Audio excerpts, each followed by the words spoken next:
Dr. Watson, John, welcome back. Welcome back to the NIH.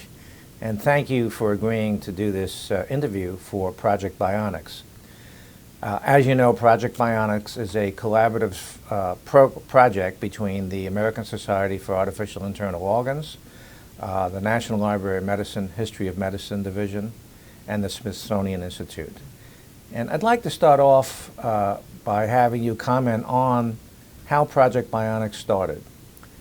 It was really interesting, Steve. Thank you for the welcome, and being back at NIH brings back a lot of memories. I had learned that Dr. Kolff was going to actually retire and leave Salt Lake City. And he was going to head to Seattle, where his wife had already gone and one of their children lived in Seattle. And I checked with people at the university about his collection of artifacts. And my image was that it was all going to end up in a dumpster.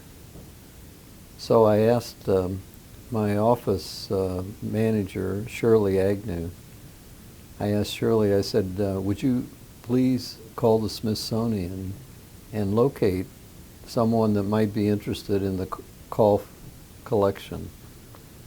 And in those days, we had these little yellow slips where the phone information was, and you ended up with 25 different slips of incoming and outgoing calls and things like that. And I had this one on my computer, and it kept falling off the agenda. I didn't get the call made.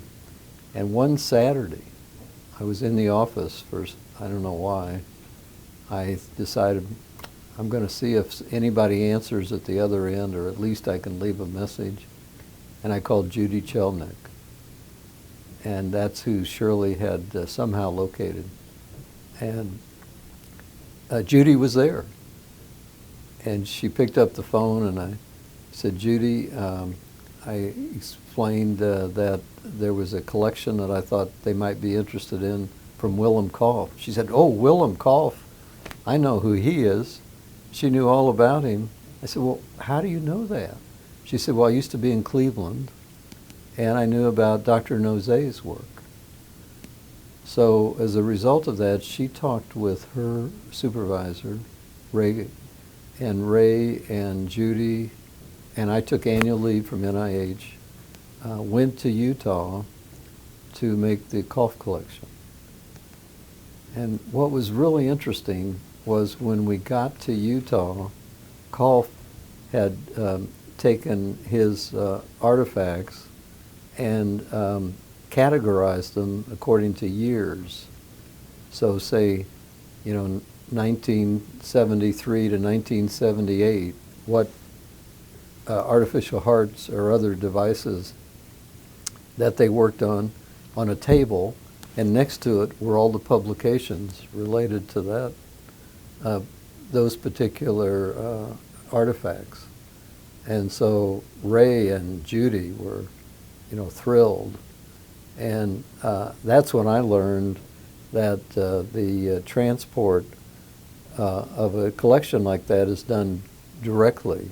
They sent a truck to pick the artifacts up, and each one had to be signed for authenticity. And I'm sure you're familiar with all of that, but that was news to me. And so as a result of that, that led then to involvement from the SIO and the start of Project Bionics. So Judy's been a NITIS from the very beginning, and of course you and Gene Kantrowitz and Bob Bartlett have been real instrumental in keeping the program active and ongoing. Oh, that's a fascinating comment. Without your intervention, we would have lost Kolff's collection. Yeah, well, the dumpster was right outside the door, ready to go, and probably that's something we all face. The dumpster's right around the corner. Well, this is a fabulous story. I'd like to get into some discussion about you and your amazing career, which is still ongoing. Obviously, you're older and wiser by your beard. But I think for the audience that will be looking at this, I know I would love to hear, and I'm sure they would love to hear about your pre-NIH activities. I have a stack of paper in front of me that describe a lot of your pre-NIH work. We can talk a lot about your NIH activities related to your incredible interaction between science, medicine, politics, funding, granting. I think I even got involved with the Securities and Exchange Commission. So. Well, I can imagine an Atomic Energy Commission and everyone else. Right, the Atomic Energy Commission. But briefly, John, why did you choose this field? Was it by choice, or did it just happen as you educated yourself? Well, first, let me say to the young people that are looking at this, today there's so many opportunities for them in all the various fields of medicine and other areas of bioengineering and medicine and science. Well, one in particular that I hope they'll consider is public service and working with the federal agencies. We need really good people working there. Often people think that's the last one on their list, but in fact, my experience was that the people that I worked with at the National Heart, Lung, and Blood Institute were just terrific and very talented folks and very dedicated, and you see a big reward as a result of that. So when I went to a co-op school, the University of Cincinnati, so I had worked in the power industry, and I worked in the business machine industries. So when I left undergraduate school, I'd already been challenged with some really interesting engineering problems and being involved in the solution of those problems. And I had a Vietnam commitment to fulfill. And that I did as in the critical skills working on aircraft. And I was fortunate again to work for Ling Temco Vought in Dallas, Texas. And I was involved in some really interesting engineering problems with the vertical takeoff transport, the XC-142, and the Corsair II and the Crusader.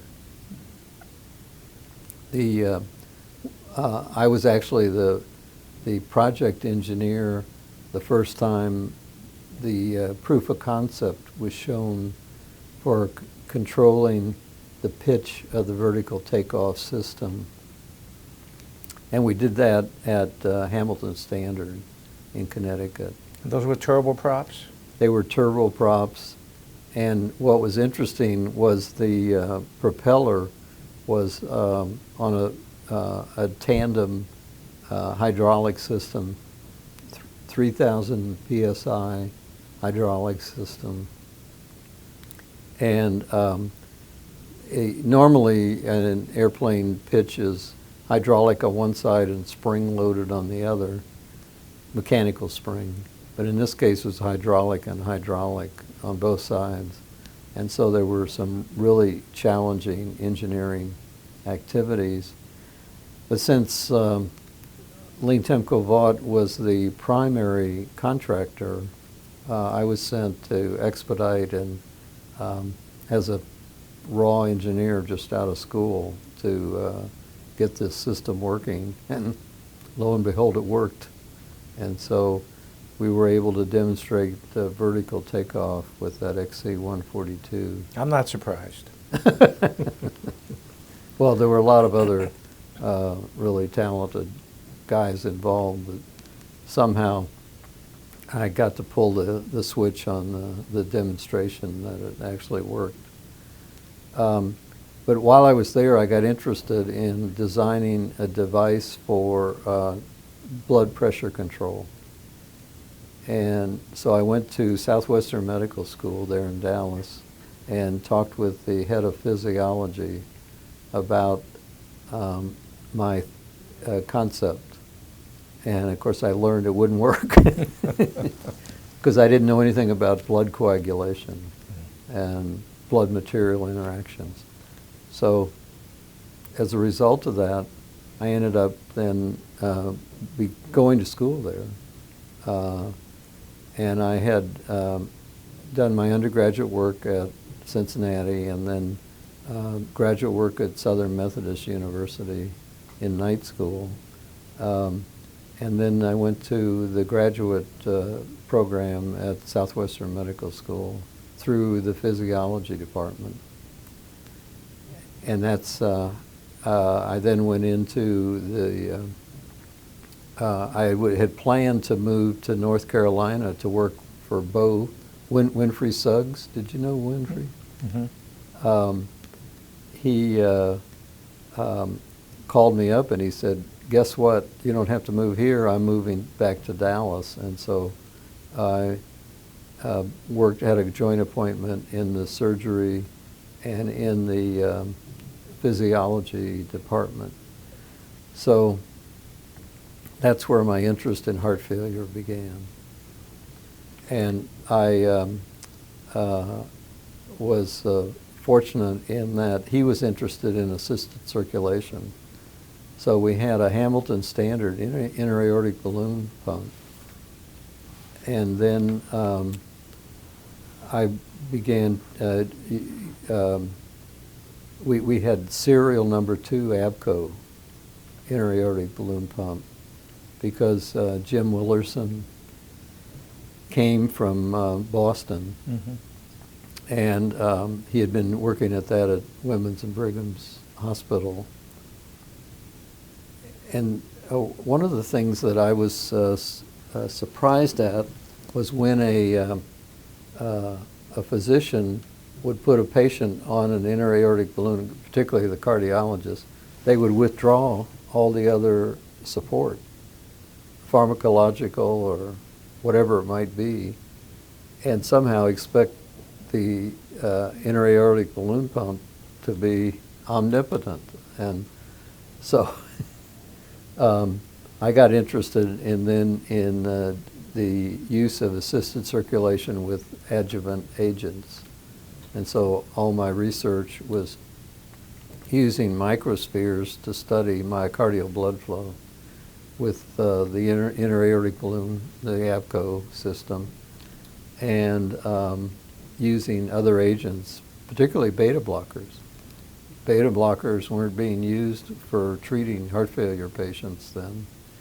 And we showed, produced a really nice result in terms of the blood flow in the endocardium and epicardium of the heart. We used a right heart bypass procedure to control cardiac output. And so it's a long-winded answer.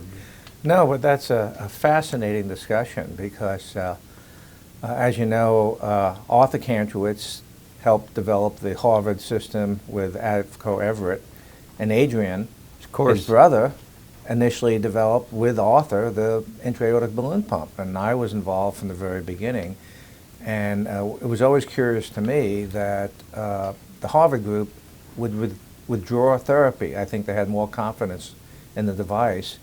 And Joe Krakauer, who was a professor, always added therapy with the balloon, and actually along the lines of beta blockers, he was very insistent on using vasodilators. So he used large doses of steroids, but there didn't exist any real vasodilators, but he knew about thorazine, chlorpromazine. In very low doses was a vasodilator, or a calcium agonist, and it worked very well.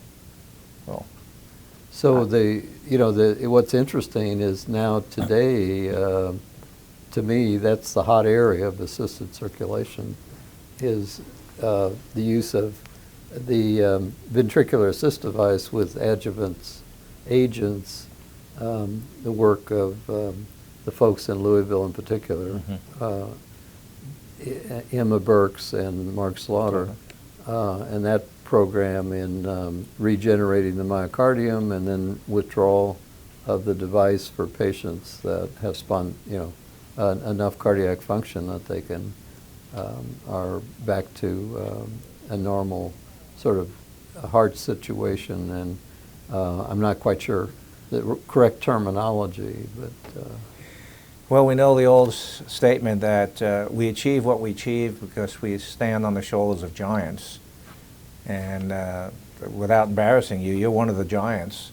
Oh, and you've, but your career is amazing because it really transcended every aspect of the artificial heart and heart assist programs because of your position. Would you comment on what brought you to the NIH and your activity there? I was not the first choice. But they actually, I had put in my application for the position in the Devices and Technology branch, and they had a selection committee. And the committee actually, I was in second place. I always wanted to write a book about the power of finishing second. And so the number one candidate was a little reluctant on taking on the challenge of the artificial heart, and he turned down the job. And they contacted me, and I remember Bob Levy asking me in the interview process with Peter Fromer if I thought I could help lead and coordinate developing the artificial heart. I said, "Oh, sure." They really set you up. Well, my dad always said, always volunteer, and there's nothing you can't do, so I always believed him. But what was really interesting in taking that position is how generous the research community was around the country, the clinicians, the scientists, and the engineers, because I was a new guy on the block. I had, when I became a member of ASIO, I had put in my application to join the society saying, I actually put it in the application, I haven't worked in this field, but I hope I can contribute, and I plan to. And that was, I was supported by, of course, members, and I came into ASIO, so. Well, I wonder if we can dig up that application somewhere. Yeah, right. It would be nice to have. Well, the whole artificial heart project, I guess people were very interested in doing this in the early to mid-'60s. The Atomic Energy Commission and the folks at Los Alamos were going to develop an atomic battery and an atomic heart. And it would be wonderful to hear your impression and description of the processes that you had to go through in leading this, funding it, choosing the appropriate academic health centers to do the work. The aspect of it, I think that's not as well recognized is the fact that to create these systems, you need the materials. And it turned out, right when I arrived at NIH, there was a recognition that we still had a lack of understanding about biomaterials. And Pierre Galletti was on the Cardiology Advisory Committee, and we put together, with Pierre as the chair, the Biomaterials Task Force. And that task force, wonderful group of consultants, came up with a series of recommendations. And we were eager to implement those. Plus, another opportunity came up for us for a new release of programs for proof of concept in both the atomic energy and in the electrically powered systems. So in the materials area, that led to the first RFA on blood material interactions. And then we developed the guidelines for characterization of materials, and the guide, this was a separate group of experts, and this is where the generosity of the community comes in, all the time that people devoted to those efforts. We also developed the for biocompatibility evaluation. So we had characterization of materials and the biocompatibility evaluation. And if one was to, I always preferred to call it bioacceptability, because we had problems with, and still have, with actual integration of the materials. And the third area was the primary reference materials. I don't know if you remember that or not, but we actually produced primary materials like, and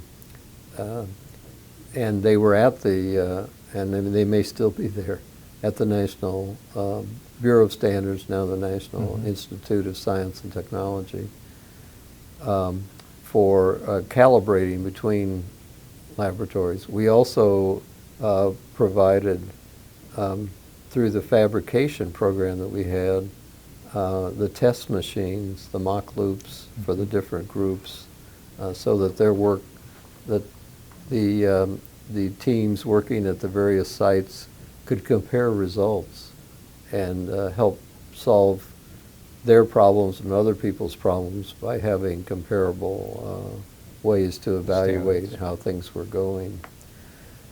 So we had sort of the materials activity going, and then one of the recommendations in that, and we'd also heard it from other sources, was that we have a public meeting about all the contract programs of the artificial heart program, which include materials, ventricular assist devices, and associated systems, and replace the artificial heart systems. And so that led to the contractors' meetings. And those were wonderful meetings.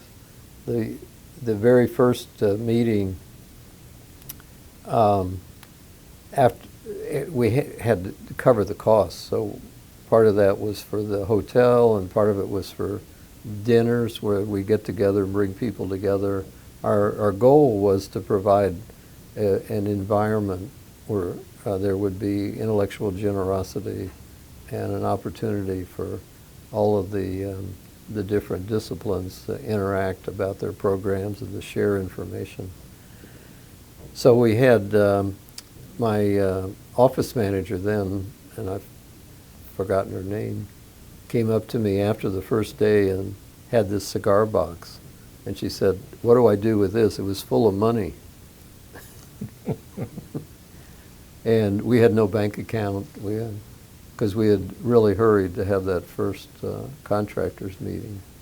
And what was wonderful was people began to calendar that meeting, and plan on that. The next year they were going to attend, and so it went from the contractors to all the grantees, as well as the contractors.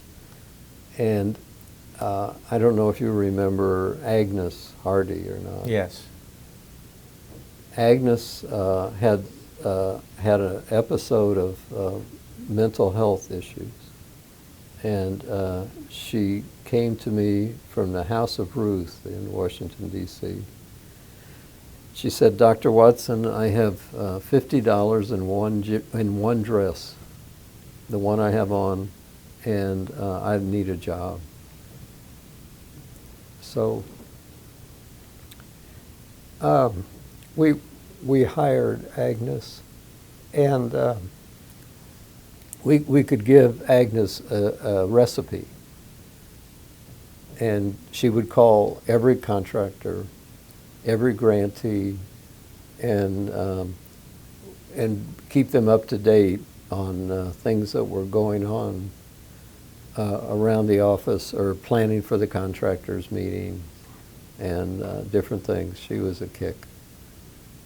One dress. Well, just to get back to that concept, in 2015 it's routine to have all the different disciplines meet and share ideas and work together. But in the 60s and even the 70s, that was a new concept. That was a brilliant step forward in order to have multi-disciplines come together to achieve a goal, the artificial heart. And I have to say, in my opinion, you led that way. Often the surgeon, the implanting surgeon, gets all the notoriety and credit for stepping in the operating room after he had a cup of coffee or she had a cup of coffee, sewing in the new device and leaving and going to the news. Most people don't realize the effort and the leadership behind that activity. Well, I was fortunate in that I worked in a surgery department and had a background in the design and fabrication and quality assurance and reliability studies on the bioengineering side. I'd worked as a research scientist, and I worked in that a clinical department. So I appreciated very much the disciplines and how valuable they all were for the mission, if you will. Our mission was to produce systems that would operate for 2 years without maintenance and with acceptable clinical outcomes, both from performance and from complications of those devices. Well, I know the initial plan, as I understand it, was to develop a totally implantable device using an atomic battery. And that seemed to have progressed along in a very logical fashion. But somehow, I don't want to say got derailed, but people lost interest in that initial concept. Would you comment on your experience and why that happened? When I got to NIH, it was clear that there was a lot of sensitivity about the artificial heart program, and that it was a one-shot deal. That the NIH took the congressional mandate for the research and development of an artificial heart, but that they were going to do it one time. And we used all of the NIH mechanisms of peer review, both technical and non-technical in terms of ethics and other socio-economic aspects of the artificial heart. And so the idea of the electric-powered versus the atomic-powered, it was clear that politically they weren't going to support both, and that if there was a way to again show proof of concept, which we did with the thermal-powered systems, the nuclear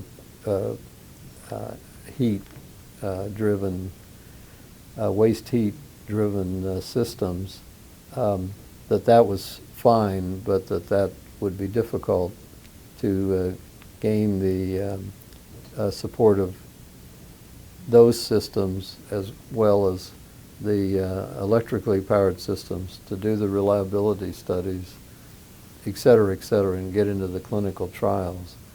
So trying to read the right tea leaves in terms from the politics of moving the program forward we carried those programs and let them compete. And they did compete successfully for grants, actually, after the contract program. But it was difficult for them to compete in a grant-related area and to continue those programs without clinical data. And our goal had always been within our group. By the way, our group had guiding principles on how to work together. And one of those was we'd always remain friends. We always would appreciate the points of view of everyone within the group. We'd agree to disagree. For instance, when we wrote an RFP, the whole group would go through every word because we wanted to communicate a message that was accurate and worthwhile to the community. The input came from the community, and then we wanted to express it in a way that it had meaning. We worked very hard on words that would have broad meaning to different experts, either true experts or lay community, and that we were always open to criticism. Well, there's no doubt, and I think everyone would agree, that the leadership that the NIH and you provided for this program has allowed us to get to where we are right now in the level of science and technology. Without that leadership, my opinion would be that all these independent activities would be independent activities, and the sum now is greater than the whole of the parts. That leads me to ask you about a few things that happened during the course of this whole program. Christian Barnard's first heart transplant. We knew there were a lot of work going on related to it, but no one, I think, anticipated a transplant coming from South Africa. And how did that affect the artificial organ program? It actually, the response from the community and the leadership was that there was a real need for the artificial heart, simply because the donor community was inadequate to meet the potential need. So we actually, in addition to the artificial heart, also were given, asked to develop diagnostic systems for heart failure. And we worked with the vascular community and with the imaging community, both inside and outside of NIH. And so that was sort of the complete package of the diagnosis and then the treatment of advanced heart failure. And through the imaging program, we developed systems for spatial registration of the beating heart. For quantitation, the goal was that we could image a 0.5 millimeter lesion within a 2 millimeter coronary artery. And the characterization is still going on in terms of the biological nature of the disease process through imaging. And that led to MRI imaging, to ultrafast CT scan, subtraction angiography, to high-resolution ultrasound. All came from the programs that were under our direction. So, fascinating, fascinating. Some candid questions and answers. Along this whole process, there were interventions like the heart transplant that affected the public opinion and the congressional opinion and NIH opinion on where to go to next. Example might be Dr. Cooley's implantation of the Lyota heart and the huge conflict between him and Dr. DeBakey, both of them being colleagues of friends of all of us. The NIH, I think to some degree, was caught in the middle. And any comments about how that affected the program? That actually, when that episode occurred, it preceded my time at NIH. But Dr. DeBakey, had developed that Absolutely. that system with NIH funds. Yes, and Cooley took it from. So that was a bit startling. And one time when I was visiting with Dr. DeBakey, he opened up his drawer and pulled out that artificial heart that he got back from Cooley. So to me, it was an example of the frustration on the part of our leading surgeons in terms of what was at their disposal for treating these patients. I mean, heart failure is the country's most expensive health burden. It affects all ages, affects men and women, all races, all ethnic backgrounds equally. It's an equal opportunity condition. And I don't think it's recognized how much impact it has on our lives. And to me, that's what I took away from those episodes, that these terrific surgeons wanted to see what if this was a step forward. And the patients, boy, you got to give the patients credits that they were pioneers, recognizing that their tenure with one of these devices would be relatively short. But what's interesting today now, as a result of these efforts, there are patients out on ventricular assist device, the continuous flow systems, out 10 years. That's 40 billion revolutions. I mean, it's no active implant system has ever operated 24/7 like these systems are operating. I guess there's some episodes at NIH that are maybe we should talk about. One of them is how did to get the program started, called the IVAS program, Innovative Ventricular Assist Program. Dr. L'Enfant, the NIH director, was a bit of a strong leader, I would say.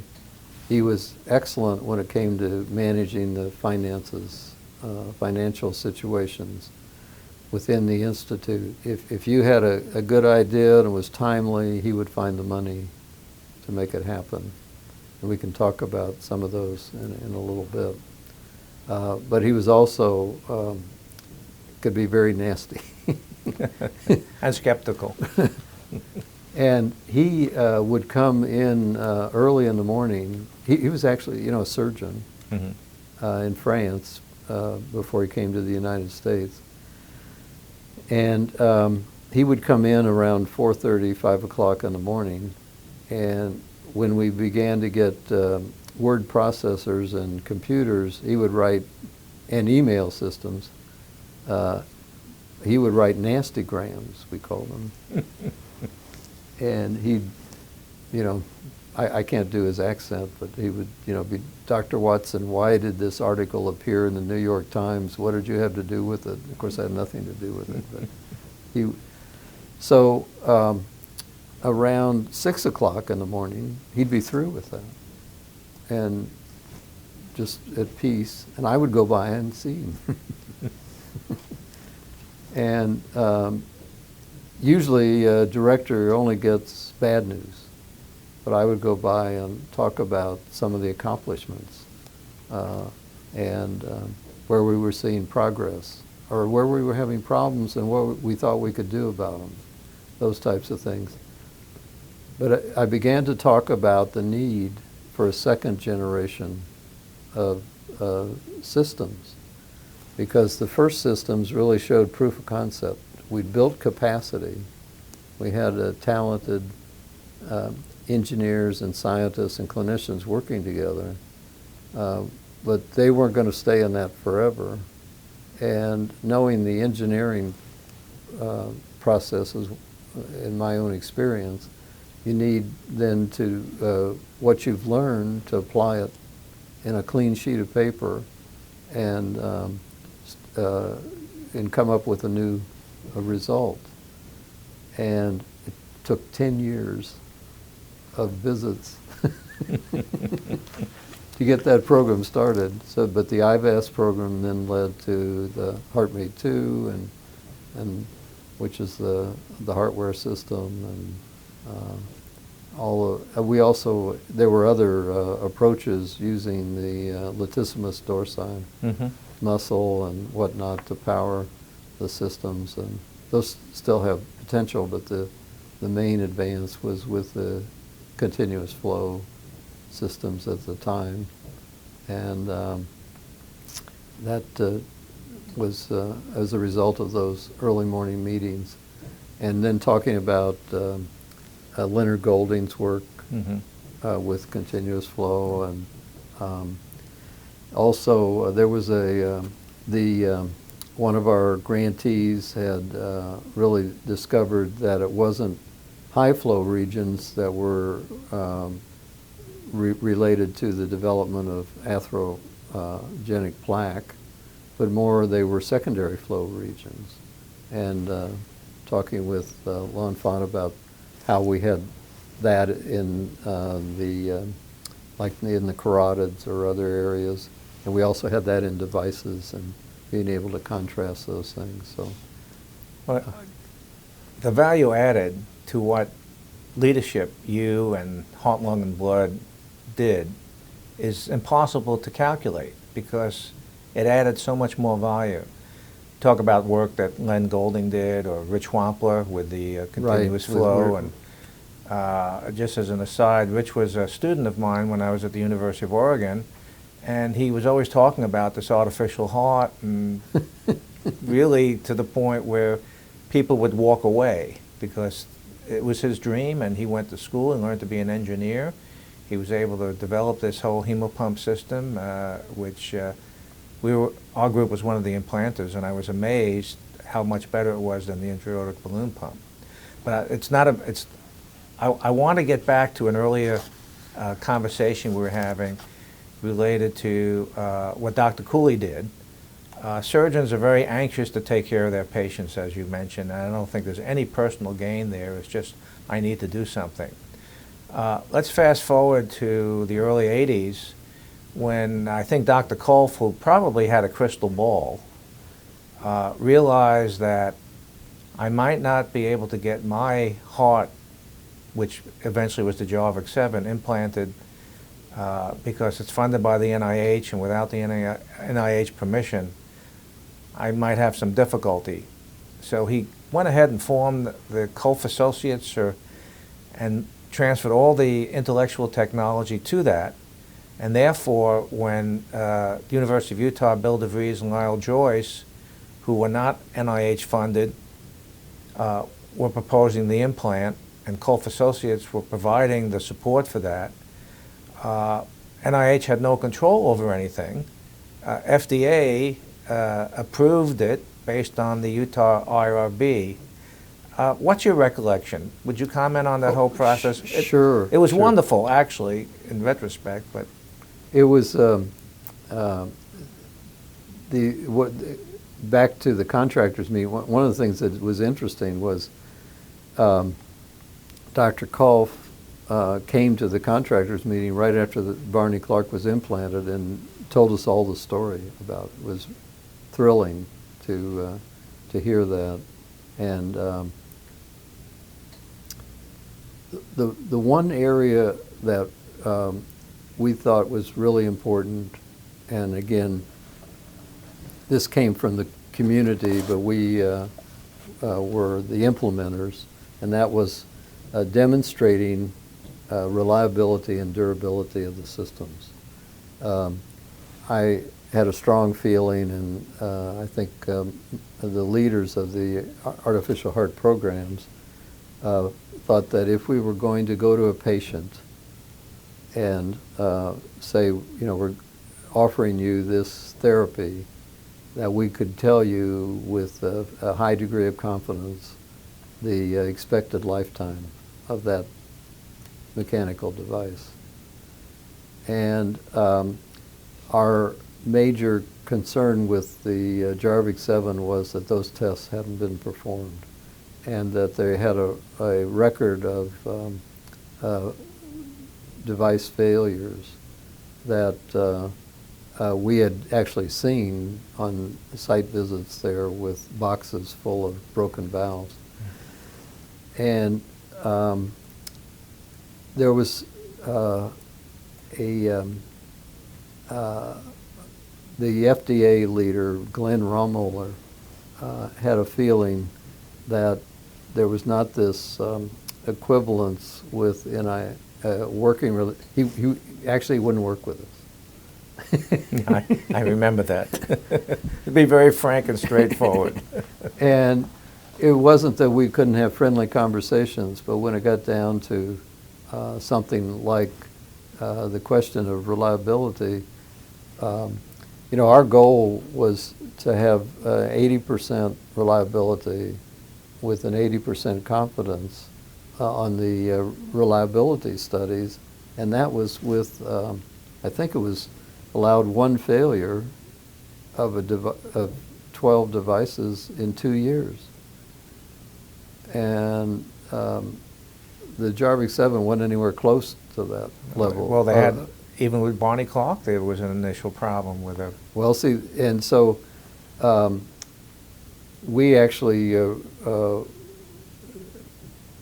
wrote a letter to the FDA that came from official letter from the NHLBI recommending, because of our concern about the reliability of the system, not its performance, but its actual engineering reliability, and for them to provide a piece of information in terms of making their decision for approval or disapproval of using the Barney Clark implant under the auspices of the FDA.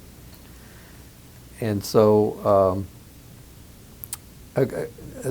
just a piece of trivia, I remember Kolf's associates, they made clocks for Lincolns. Remember that? Yes, I know. To keep in business. He was very wise. Yeah. And how he was skirted interesting this, how he could bring these pieces together. So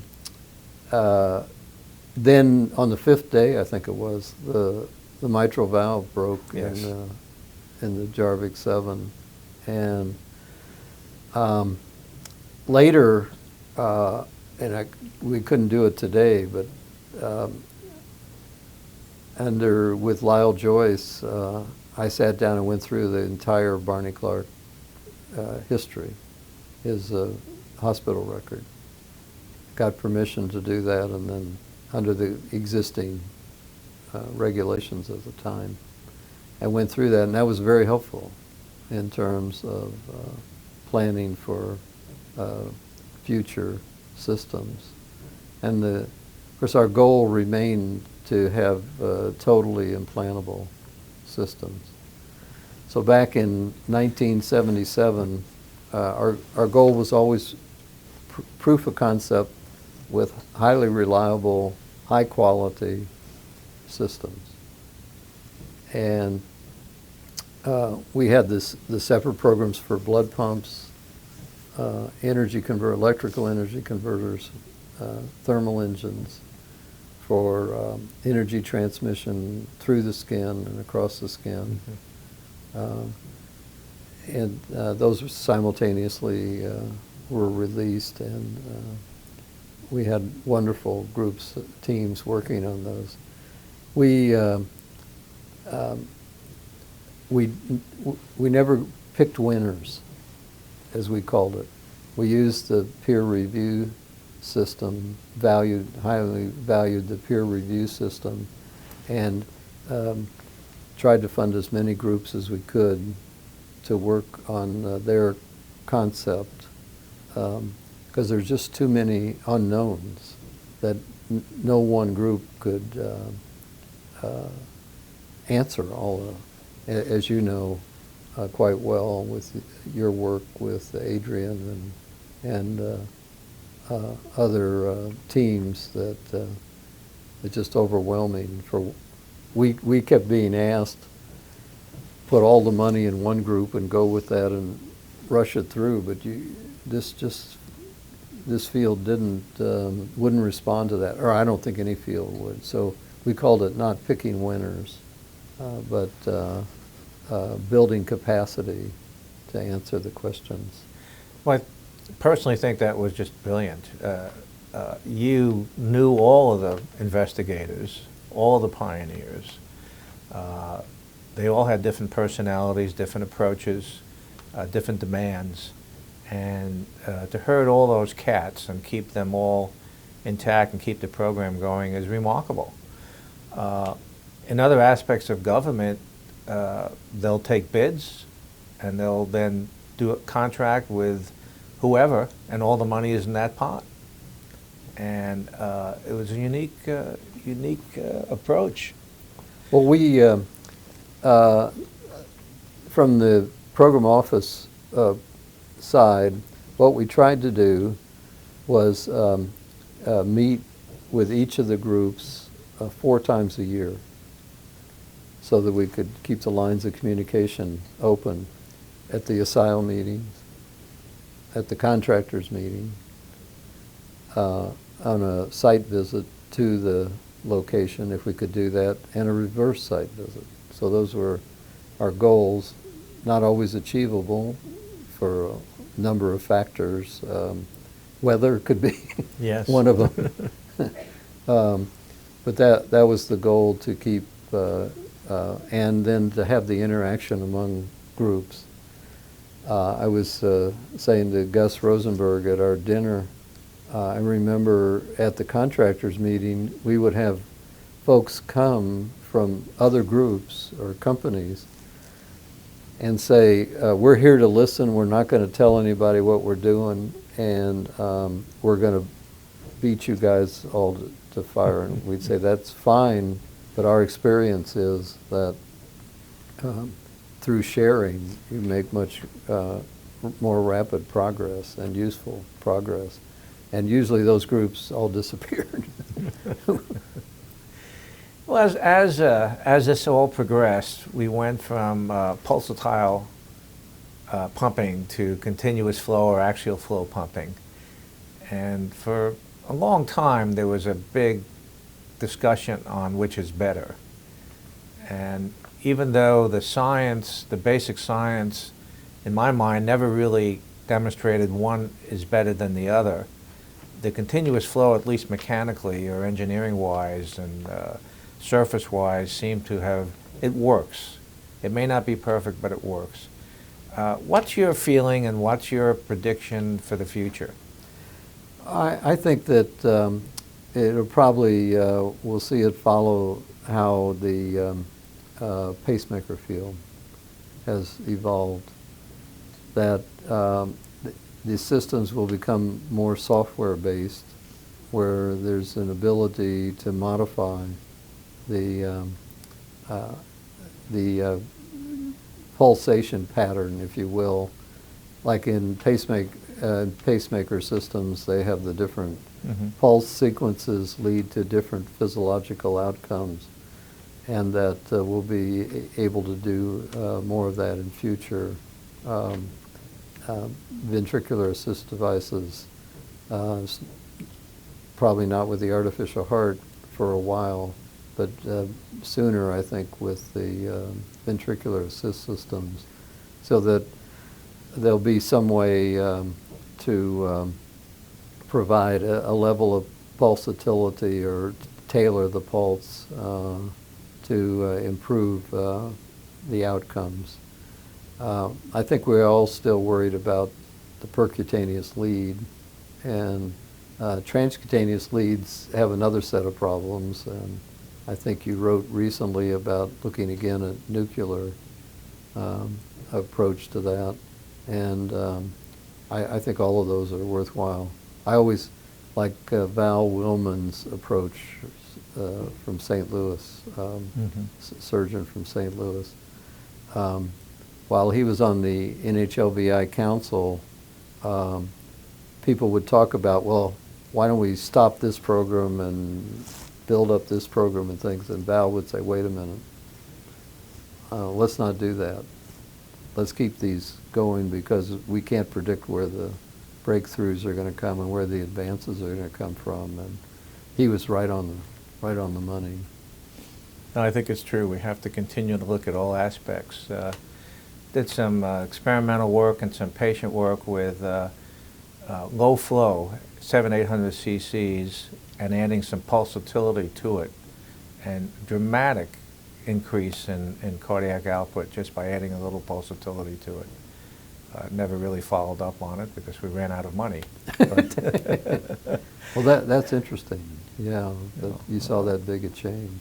I'll talk to you off camera on that.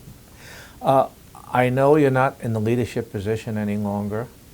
You have advanced to the university academic health centers, but you are still working with artificial support.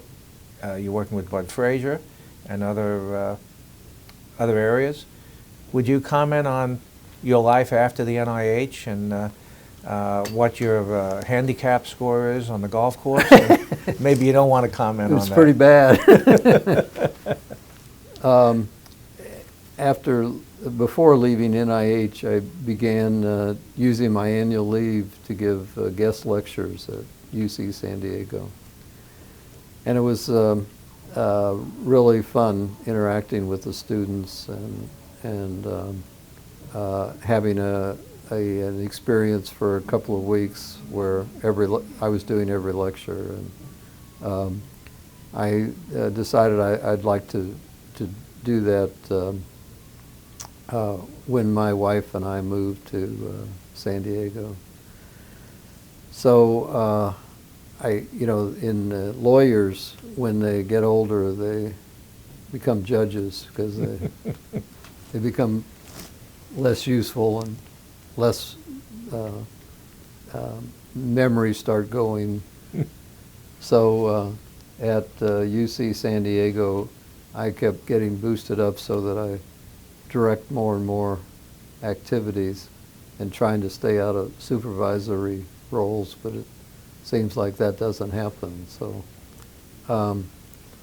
I've direct the Masters of Engineering program in bioengineering.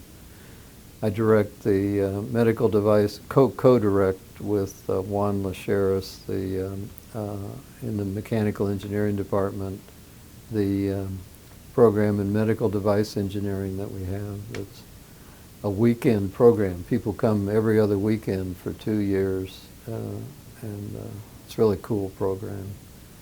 And I have all of the outreach programs with the students that we raise about $50,000 a year for student enrichment activities, and the students are wonderful. They do it all, and I just sort of steer the ship. And I do work still with Bud to some extent, and Doris Taylor on her work. And the Louisville group. And the Louisville group, still have some touches with them as well. One of the things that I was able to do in Louisville, I was the science advisor when they were establishing their institute before Mark and Emma got there. And if you want a lesson in how to set up an organization within a massive university, my friend Hank Wernan, who also Hank helped administratively SIO, Hank had them set up their own board of trustees for one part of the university versus the whole even though it's within the whole university. So the president of the University of Louisville and the CEO of the Jewish hospital system are the two co-chairmen of the board of the Cardiovascular Innovation Institute. So their whole agenda every time they meet is about the Institute.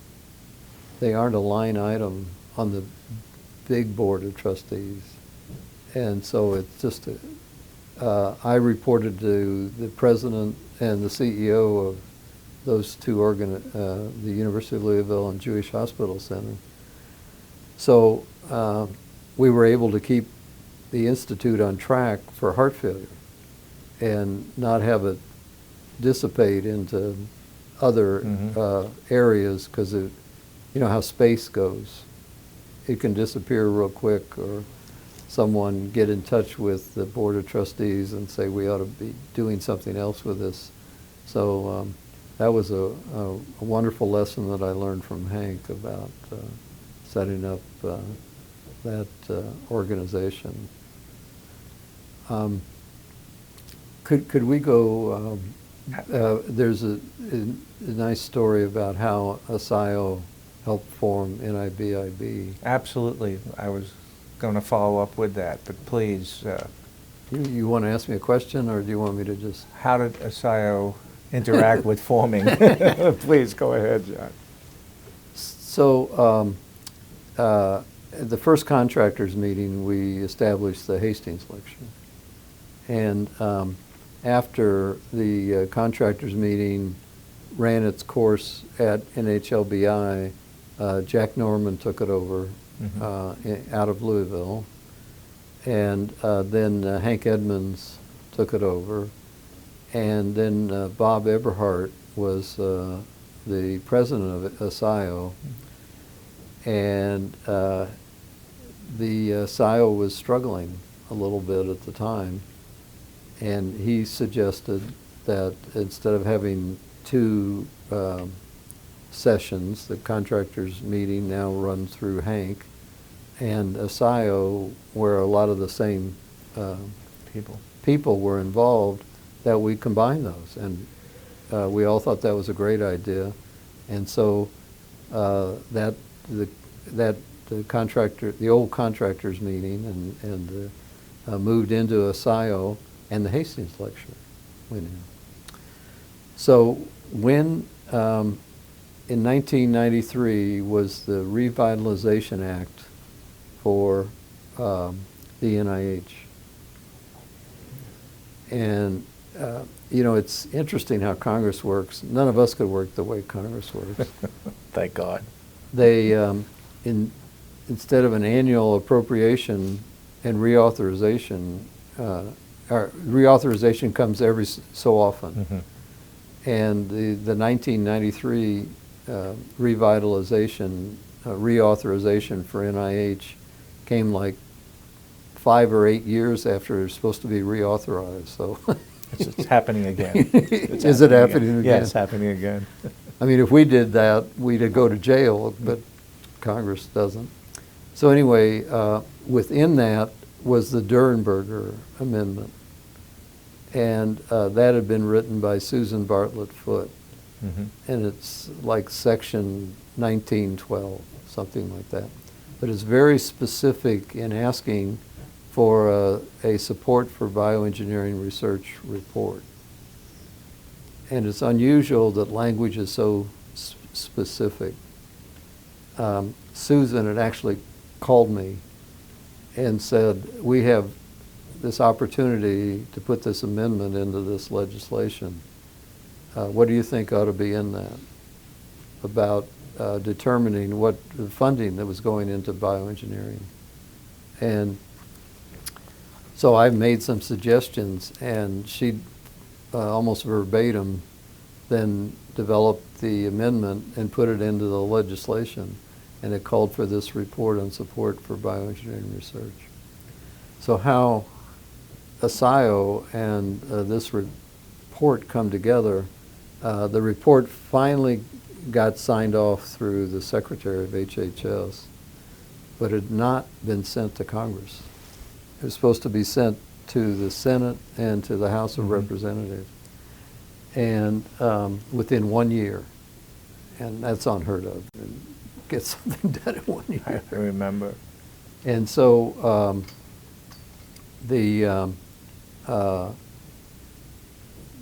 Dr. Frist was Senator Frist, and Pierre Portner had got asked, and he accepted Senator Frist to come and give the Hastings lecture. So we were at the Washington Hilton, and Senator Frist was coming to give the talk, the Hastings lecture. And I thought, could this be an opportunity for me to interact with Senator Frist in a way that he would request the report? And by gosh, he did. After we, in a conversation before he gave the lecture, someone had introduced me to being from NIH, and there were half a dozen of us talking with him. And he mentioned something about that report. And I said, well, I have it, and chaired the program developing the report. And Bob Neerum was also a chair of the external report, which we combined together. And he said, would you send me that report and mark it confidential, but send it directly to me? And he said, if it goes to my staff, they won't understand it, and I'll probably never see it. So send it directly to me. So I went to Dr. L'Enfant, and I said he had requested this, and did he want me to send it through him, Dr. L'Enfant, to the NIH director, to the secretary, to go up the ladder? And L'Enfant said, I want you to send it to him directly. He asked you. I'll let the Dr. Varmus know, the NIH director. And so we sent it to him, and shortly thereafter, his office contacted Dr. Varmus to ask what his plans were for the report. As a result of that ASAIO Hastings lecture connection, Dr. Varmus formed the Bioengineering Consortium with Wendy Baldwin as the chair. And the consortium then led to a series of symposia, and the symposia led to the bioengineering research partnerships, the bioengineering grants, and most importantly, it led to multiple PI credit for grants. So in the past, as you said, someone might be the PI, might be a surgeon, or might be an engineer, but then the surgeon didn't get credit, or they were equal partners in it, or the surgeon got all the credit and the other folks didn't, even though they were equal partners. But as a result of the bioengineering symposia that came through BCon, Dr. Zuhuni, who also was a bioengineer, Yes. agreed, and then they developed the policies at NIH for multiple PIs to receive credit for their efforts in developing the grants and implementing them. So all that came out of ASAO. And then having BCon then morphed into NIBIB. And along the way, all of the study sections related to bioengineering and surgical sciences were restructured in a way that made it clearer that they were actually would accept engineering type proposals and applications. One of the things that I don't think anyone in the community's heard about is a very close friend of my wife and myself, Carol Tippery, who's was head of policy office for grants management. She was asked by the then director, maybe Sir Zerhouni, I'm not sure who it was, to come up with instructions for the constructions for PIs to submit grant applications. And in writing those instructions, she asked for comments on how the instructions should be improved. And as you know, the primary mantra, in fact, the only mantra, was investigator-initiated research grants. Yes. And for engineers, we need design-driven research, problem-driven research, other approaches than just hypothesis-driven. We can do that, but we also need other alternatives. So we proposed wording, how the wording could be changed in those instructions, and by gosh, they got in the instructions as a result of that. And so that opened the door to all different, if you will, the disciplines to come and request NIH support for a lot of things that they couldn't do before because it wasn't considered hypothesis-driven research.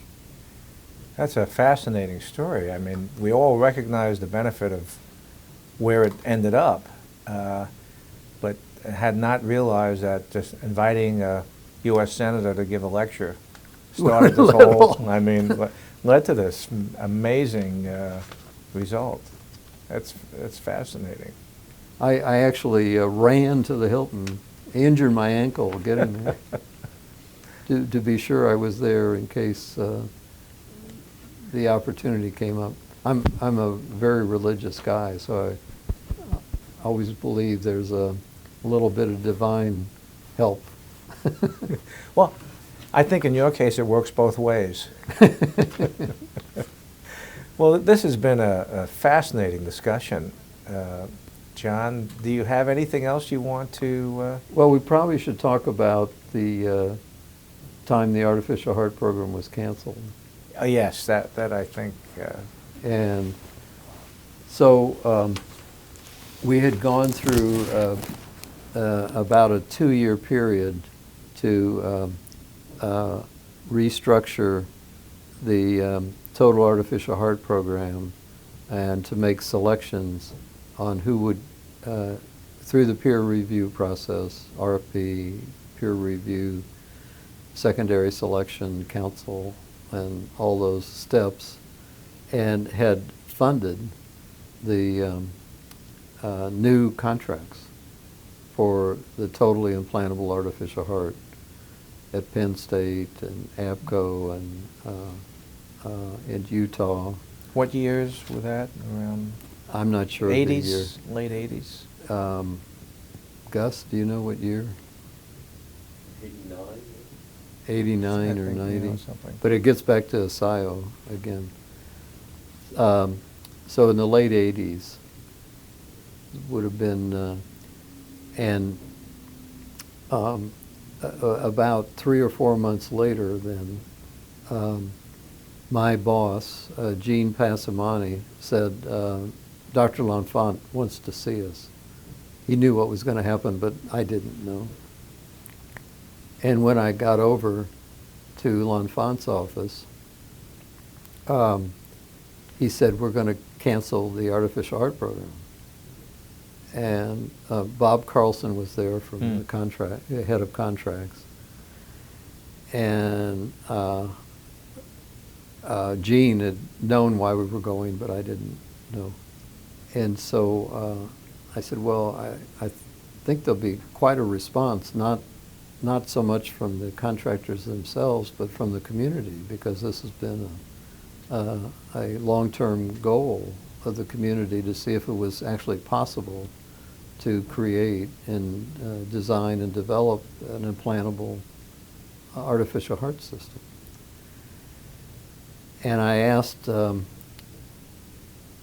okay, if we have to do this, can I go and talk with the contractors, because we're meeting at an ASIO meeting in Reno, Nevada, to kick off the program. The idea was that now, since each of the contracts have been funded, we would have each of the groups tell what they plan to do to the other groups so they could all share information.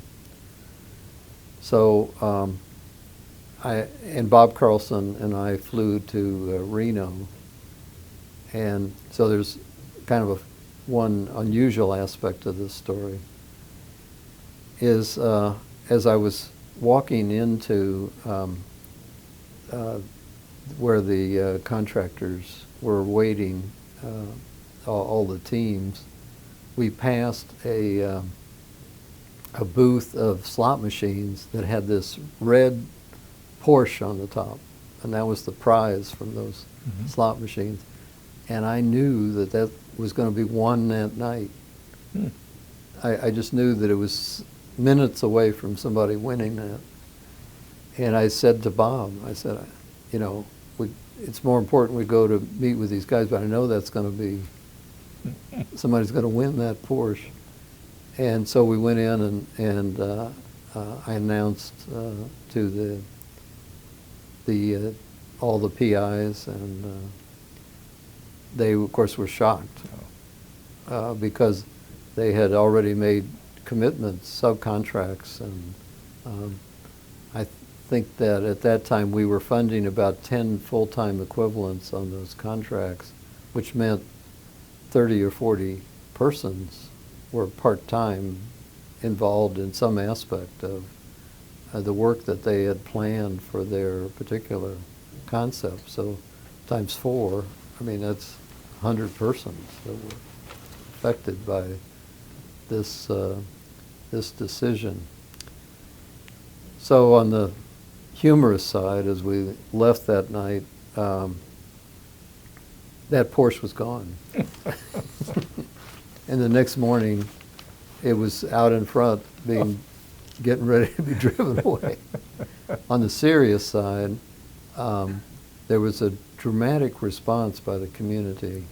The American Heart Association, American College of Cardiology, the surgical professional societies wrote strong letters about their concern.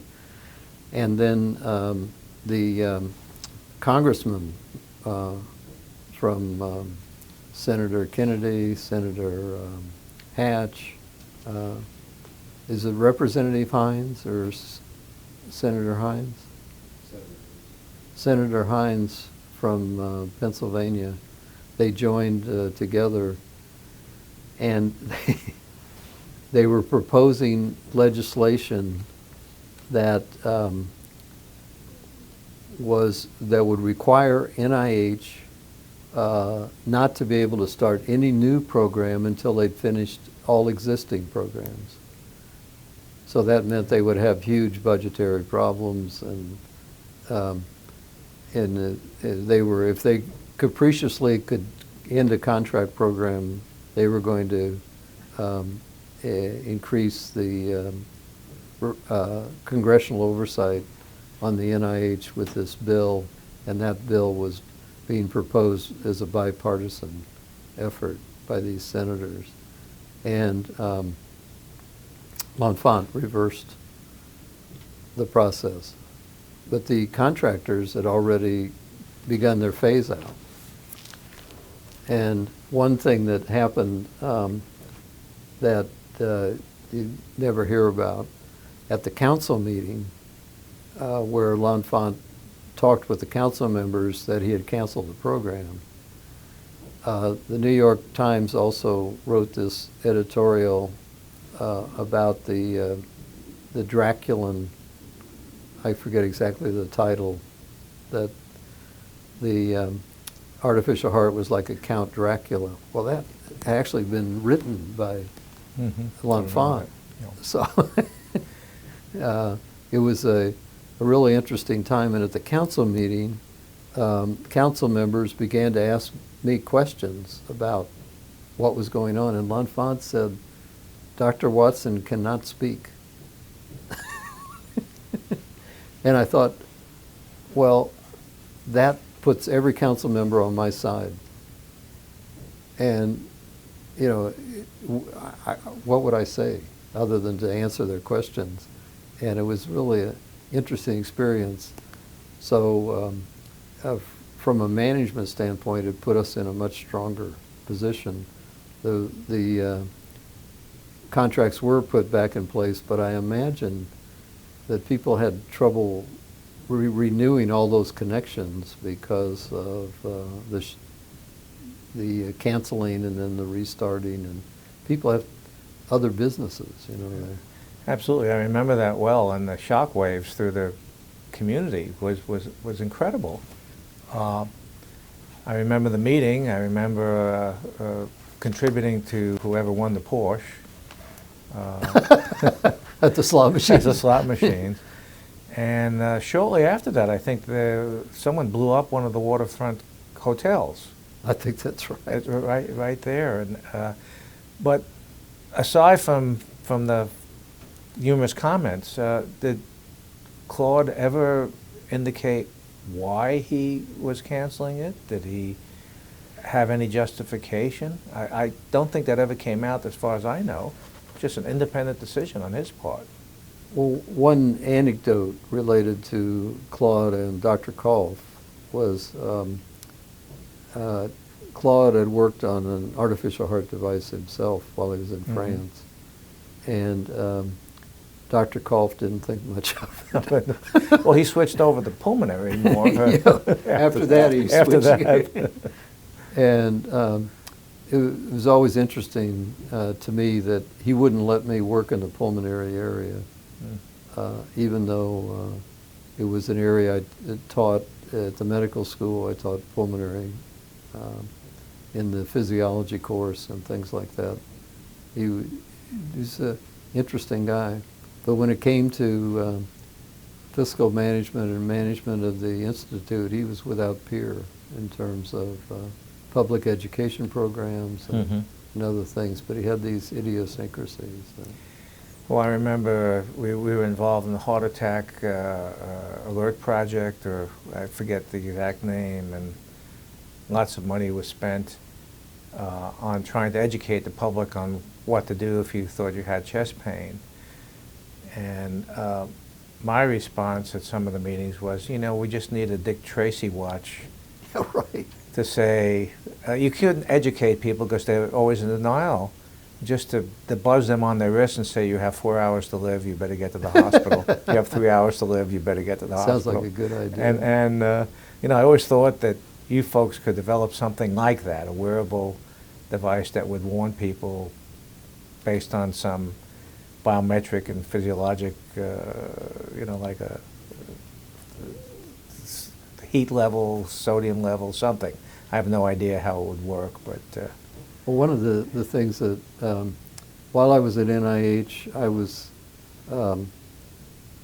maybe as I got older again and more forgetful, I got promoted to different roles. And I was actually the acting deputy director to L'Enfant. He really didn't want a deputy director, but Dr. Varmus insisted that he have one. And I also was the head of clinical and molecular medicine. The things there that I was really proud of, we started, as a physiologist, I had always felt that we didn't, for CPR, we didn't need to do breathing, that the chest compressions would produce both, and that so as head of the clinical and molecular medicine, I was able to get the concept approval and implement the resuscitation outcomes consortium. And there we were able to do a randomized trial and show that hands only was just as effective as the traditional approach to CPR. And I just, someone sent me just recently that now in the Dallas airport, the American Heart Association has practice devices for people while they're waiting for airplanes to practice hands-on. Oh, that's fascinating. It's a great idea. It's the standard of care. Yeah, it's a great idea. So that I don't know exactly. It probably says, you know, push harder, or it gives you some feedback, and so it's a neat idea that medical device to teach all sorts of public members about doing hands-on CPR. It's very interesting, and this is your interview. But when back in the late 90s, when a group came to me and said we need to put some defibrillators around the NIH, and I think the director at the time, I think it was Harold Lamas, wouldn't fund it. So I funded it. And Oh, we you started, did? Yeah, and we started at the NLM, and then it spread around.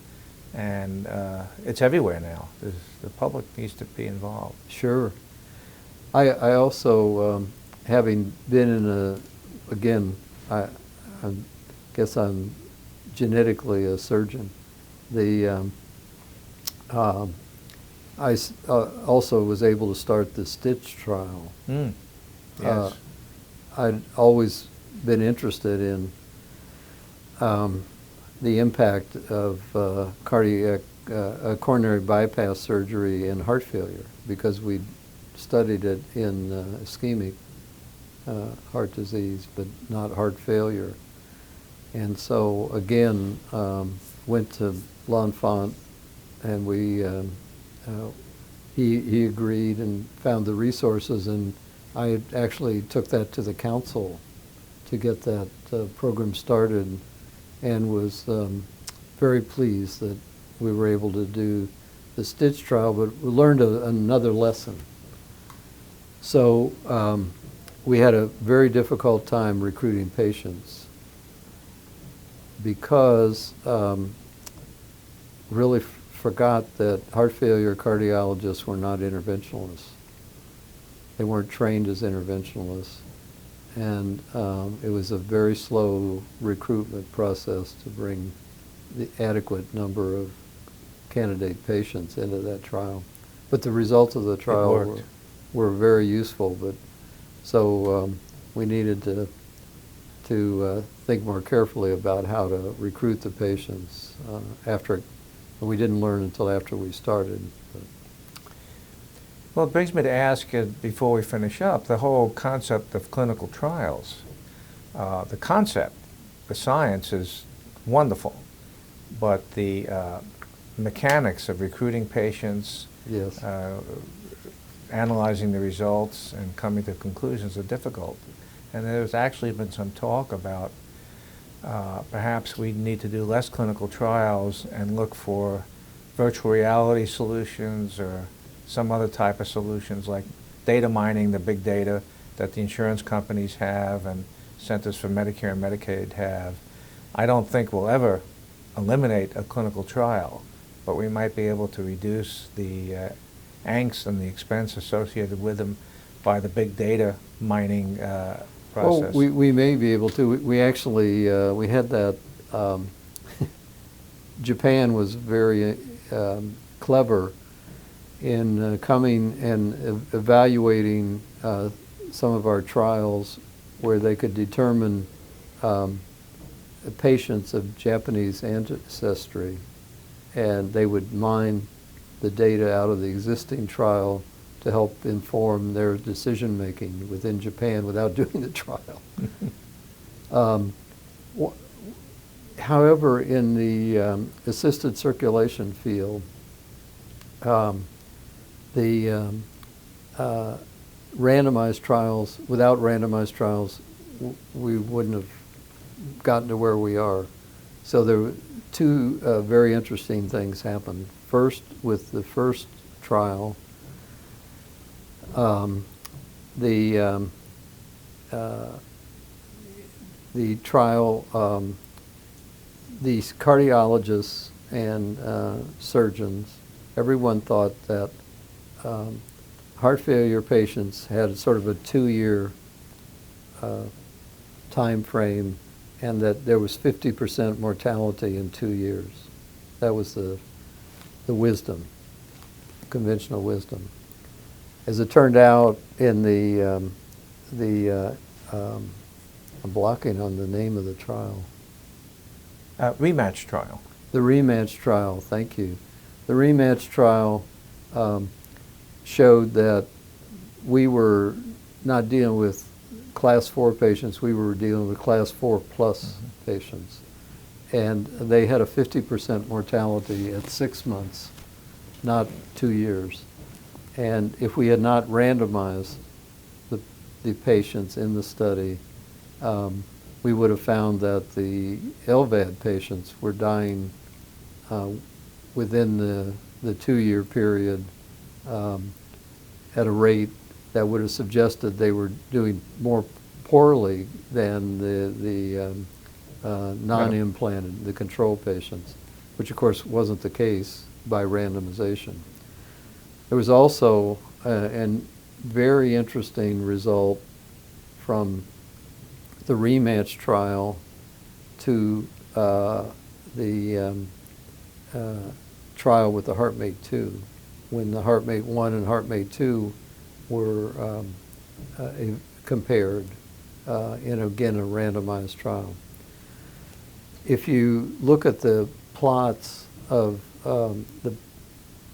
the implant patients with the HeartMate 1 in the rematch trial 1, the first trial, and then compare it with almost a decade later, the control patients from the HeartMate 2 trial, they're right on top of each other. The LVAD, the HeartMate 1 patients, 10 years apart, had the same survival curve. And the HeartMate 2 had a new survival curve, a better survival curve. And clearly the result there is design. But for 10 years, the overall outcome for the patients was better. The infection rates were lower. The other complications were somewhat lower. But the survival was exactly the same. And without randomization, again, you wouldn't have seen that. So it's like you said, we need to keep searching for how to improve the clinical trials in terms of recruitment and costs and whatnot. But boy, we got to keep doing those randomized trials, even with devices, or we wouldn't see those dramatic differences. And the result of that was leading to the approval for destination therapy. Right, exactly. So one of the things about Rematch 1 that was very interesting, I mentioned the Security Exchange Commission. So the results of Rematch 1 were coming out, and it was to be published in the New England Journal paper electronically. It was to come out at the American Heart Association meetings. The company had not seen the results. No. The Securities Exchange Commission had to be notified if there was anything substantial that would affect. So I was like, I had 5 phones talking with the New England Journal, and everybody was very cooperative. I mean, it was very impressive that they each had their roles and their missions, but they were very cooperative and asked for the, if you will, the minimal information that they needed to fulfill their requirements without saying, you know, you got to do this, and that would have wrecked it for the other pieces of the puzzle. But so that was my first experience with the Securities and Exchange Commission. Well, Dr. Watson, this has been a fascinating discussion. I mean, from vertical takeoff aircraft to artificial hearts and the Security Exchange Commission. I don't think a Hollywood fiction writer could do any better. There's another story that we ought to tell again for young people. I've always thought it's important to work within existing legislative policy rather than trying to create something new. I had this dream that I could get common legislation for the FDA, NIH, and the Center for Medicare and Medicaid Services, CMS. And senators and representatives would tell me, they would say, you're barking up the wrong tree simply because there are too many people that are in these committees that can alter language and that you're not going to get common language. So at NIH, NIH will support a registry for a new technology, but not an established technology, because it's too far out of the barn to really be effective. And registries are very expensive. But I did get agreement to start the Intermax registry, the interagency registry for mechanically assisted circulation. And it now has about almost 17,000 patients in it. That's fantastic. But the trick was that a federal agency, for some reason, thinks if they have $1 in an activity that they should control the activity. So if you have NIH with $1 and FDA with $1 and CMS with $1, they'd all fight with each other. So I came to the realization if I could get one agency to put the money in and the other two agencies to not have to put money in, that they would work together. And that's turned out to be the case. It's been a beautiful, NIH has supported the registry for hypothesis development, for problem solving, for design issues, for patient outcome results. The FDA supports it because they provide failure mode, side effect data to the through the registry to the FDA, and CMS makes funding decisions, and they change the reimbursement every year based on the registry. So it's been a real exciting outcome for this, but it was the trick of having only one agency fund dollars within this organization, or within the registry. I hadn't realized that you initiated this whole process. That's absolutely marvelous. I also convinced Harvey Borovitz and Glenn Pennington that we should have a Gordon Conference based on assisted circulation. And darned if Harvey and Glenn didn't develop the Gordon Conference that was held in either 2001 or 2003, and we just had the 7th. Oh my goodness! Conference. I missed that. I missed that. In June. So it's been fun. Well, this has been fun as well to hear your comments. It's just been a wonderful discussion, and thank you so much for contributing to the Project Bionics, and deeply appreciate everything that you've done and will continue to do. Well, one of the things that I've always felt is that taxpayer deserves a lot, and that was always part of our plan, was to pay back the taxpayer for what they've contributed to the NIH and to our public universities and other activities. So pleasure to be here. Thank you. Thank you so much.